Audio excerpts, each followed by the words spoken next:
Pauline Luna at Vic Soto dumalo sila sa paaralan upang suportahan ang kanilang anak na si Tali Soto. Bilang mapagmahal na mga magulang, kitang-kita ang kanilang tuwa at pagmamalaki habang pinapanood ang kanilang anak na ipamalas ang kanyang talento. Isa sa mga di malilimutang sandali ng okasyon ay nang kumanta si Tali ng isang awitin na yumuntig sa puso ng kanyang mga magulang at ng mga naruroon.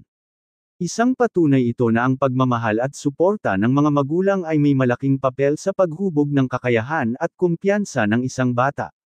Tunay ngang isang proud moment para sa pamilya Soto, lalo na para kina Pauline at Vic, na walang sawang sumusuporta sa pangarap at talento ng kanilang mahal na anak na si Tali.